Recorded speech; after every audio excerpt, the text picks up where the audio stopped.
Hola, soy Antonio González. Bienvenido a este podcast sobre finanzas personales, ahorro, inversión y emprendimiento. Quiero generar una comunidad donde todos aprendamos de nuestros errores y logremos objetivos claros. Se trata de aprender y transmitir lo que sabemos. Comenzamos. Bienvenidos a este episodio número 8 sobre el sueño americano. Hoy quiero hablar contigo sobre el sueño gringo, el pasar al otro lado del muro en busca de mejores oportunidades de vida. Las remesas en 2020 alcanzaron su máximo histórico con 3.8% del PIB. Si bien varios sectores se han contraído derivado de la crisis económica por la pandemia, las remesas aumentaron un poco más de 1%. Es sin duda un ingreso muy relevante para la economía mexicana. Pero quiero hablar sobre la realidad de las cosas y para esto me acompaña Ale González, que vive en San Francisco desde hace 3 años y nos va a contar su historia. Bienvenida, Ale. ¿Cómo estás? Hola, muy bien, muchas gracias y gracias por invitarme. Oye, cuéntanos, ¿cómo llegaste a San Francisco? Bueno, mi llegada a San Francisco dependió completamente de mi esposo. Él trabajaba en una empresa en Monterrey que tiene oficinas en casi todo el mundo y aparte fomentan el intercambio de sus empleados entre oficinas. Él pidió entrar a, un intercambio y lo pusieron en un proyecto en San Francisco y así fue como nos mudamos para allá. Ok, ¿y tú qué haces en San Francisco? Pues al principio estaba trabajando, trabajaba gracias a que teníamos una visa que es la L1 para él, la L2 para un dependiente, como es mi caso. Uh-huh. Y esta visa me permitía acceder a un permiso de trabajo que se tenía que solicitar aparte.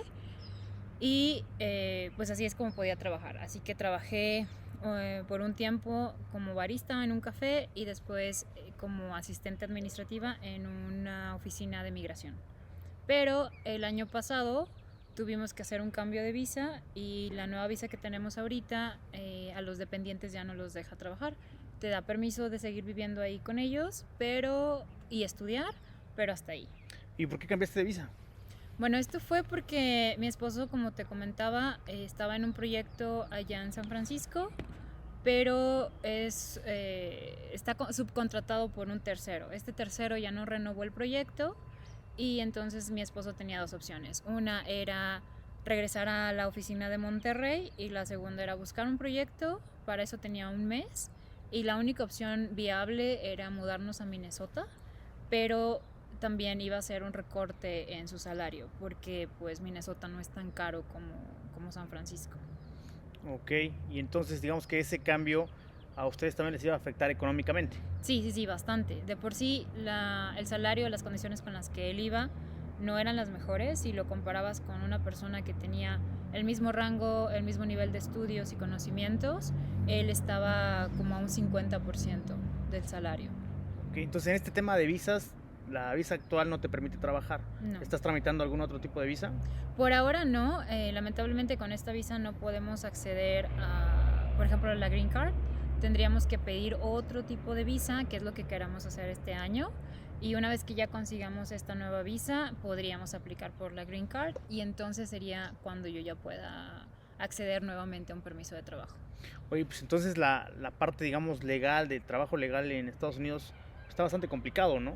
Sí, definitivamente las empresas cuando acceden a llevarte, obviamente la cosa de migración está muy amarrada para que una, sea difícil que tú llegues y 2, una vez que estés ahí, sea difícil que te mantengas ahí porque, como te comento, no todas las visas les dan permiso a los dependientes de trabajar, la mayoría no lo hacen.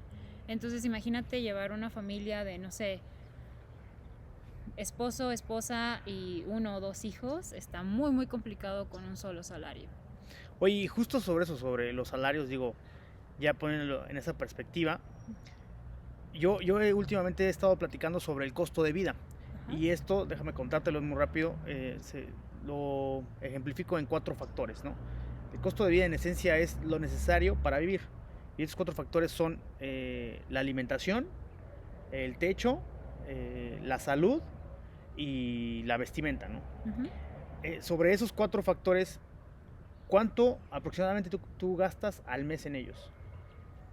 Mira, creo que de las cosas más caras que tenemos en San Francisco es la vivienda.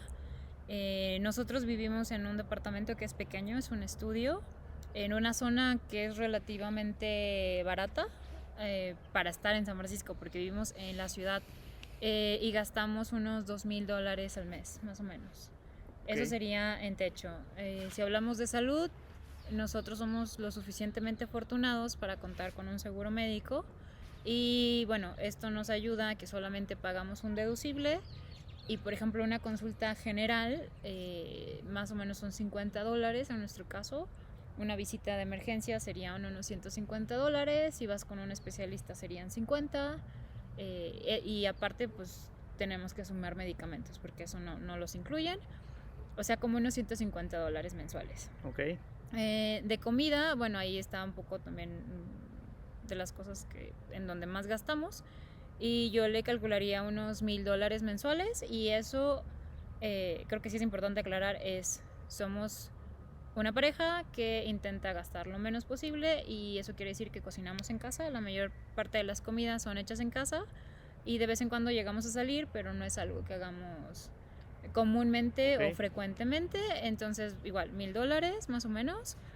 Y por último mencionabas ropa, ¿verdad? Sí.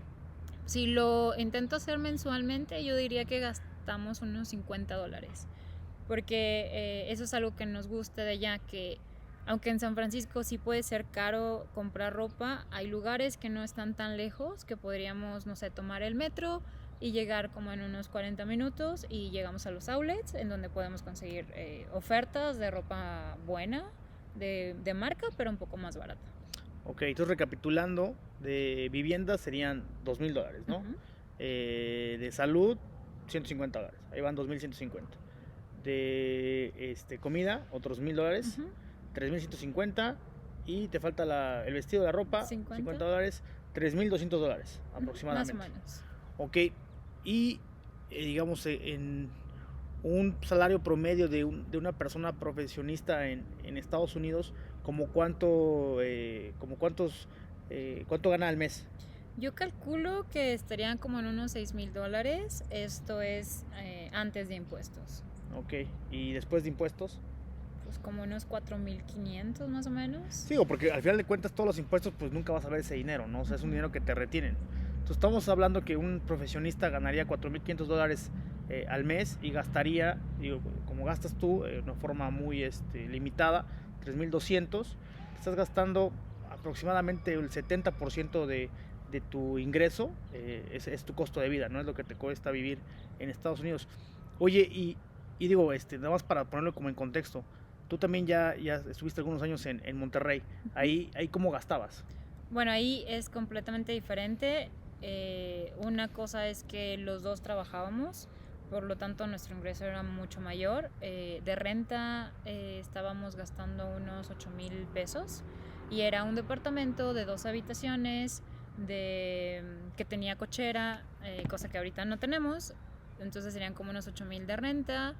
Gastábamos $1,000 más o menos de ropa mensualmente, unos $4,000 igual de comida, considerando también que pues comíamos normalmente en casa o preparábamos comida para llevarnos a la oficina.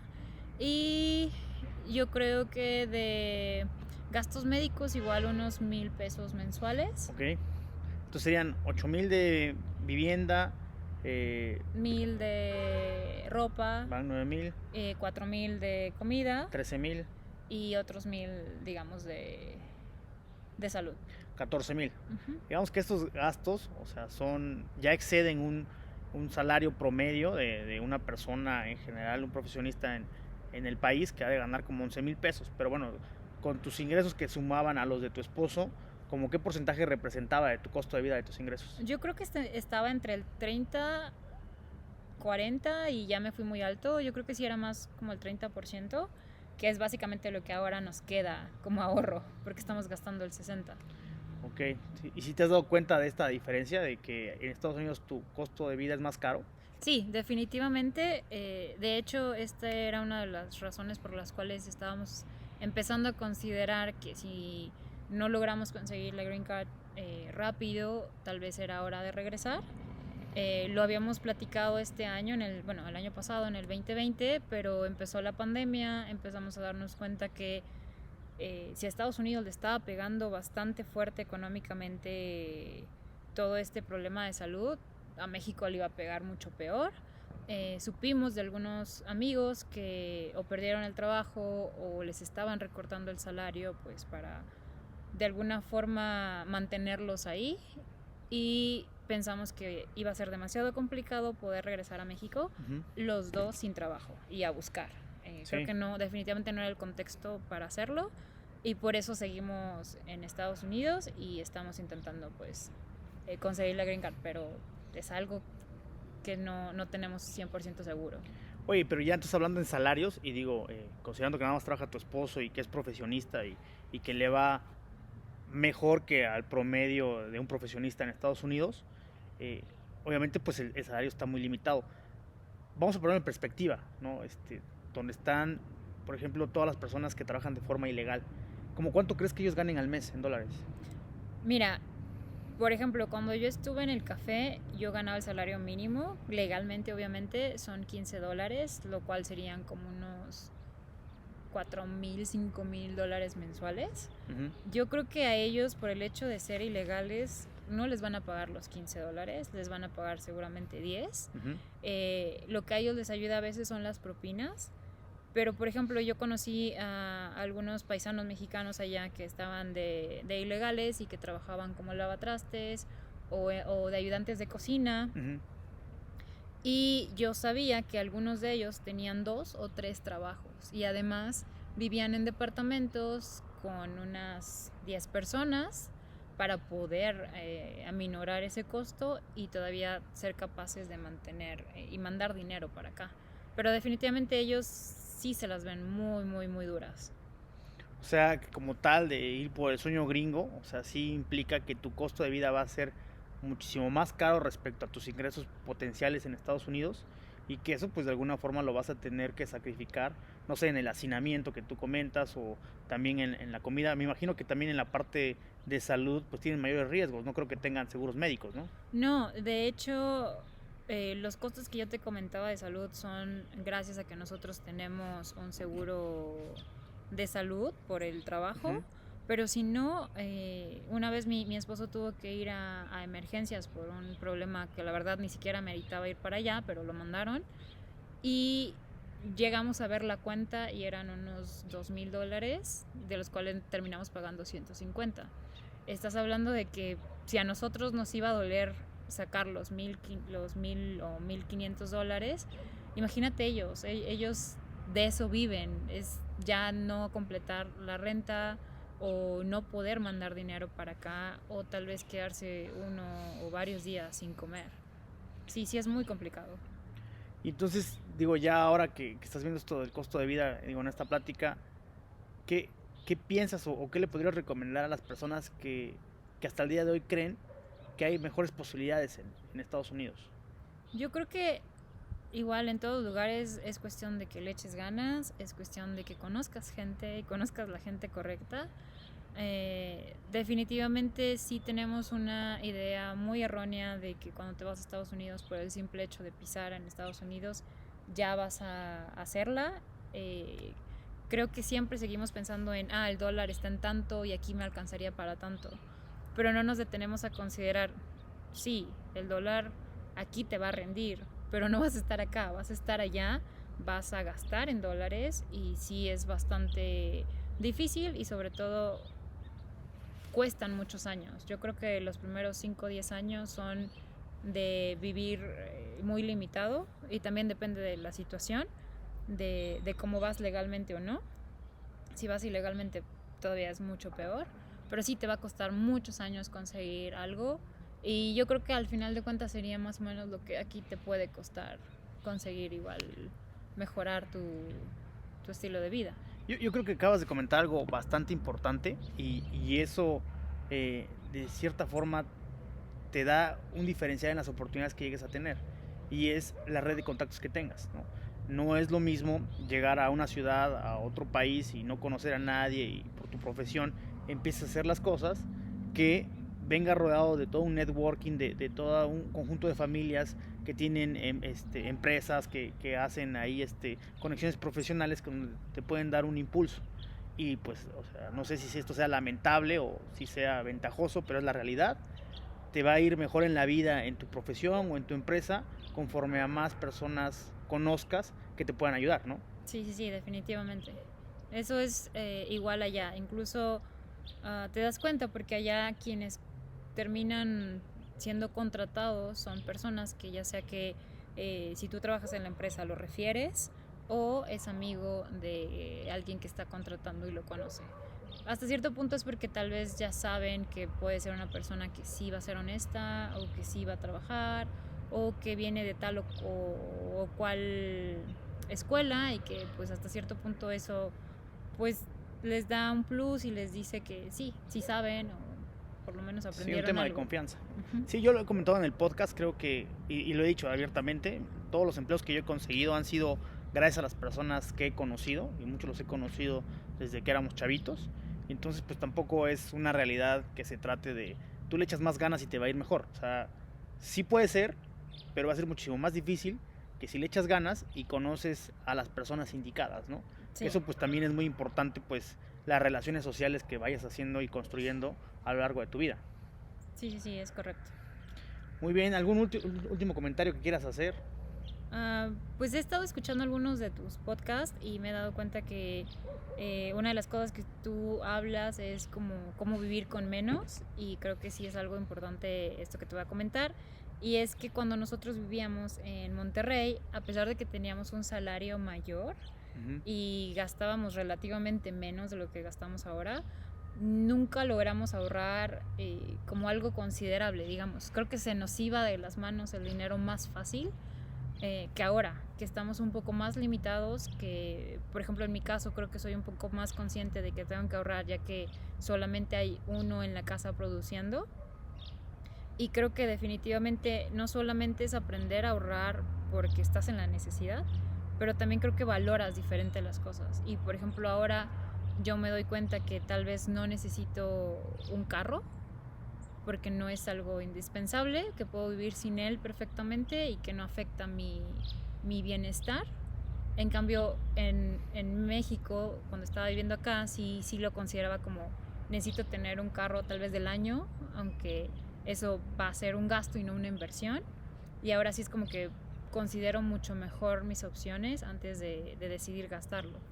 Y eso solo lo aprendí con esta necesidad de estar un poco más limitado. Sí, yo creo que en la carencia, en la escasez, es cuando tú empiezas a reflexionar realmente lo que estás haciendo con el dinero y cómo le pones atribuciones que no son justamente el dinero, porque el dinero en sí es solo un medio, es un mecanismo, no tiene una finalidad en sí mismo. Y lo que nos ha acarreado el consumismo es verlo como un fin, es como algo que requieres, algo que necesitas, ¿no? O sea, ves a las personas que dicen, ¿sabes qué? Yo necesito dinero. O sea, pero no es eso, tú lo que necesitas es, no sé, tal vez pagar una vivienda, alimentarte, no sé, vacacionar, lo que tú quieras, pero nos hemos como ido encerrando tanto en esta necesidad, en este consumismo, que creemos que lo que necesitamos es el dinero y la realidad es que no. Sí, completamente. Creo que sí noto ese cambio entre México y por lo menos San Francisco.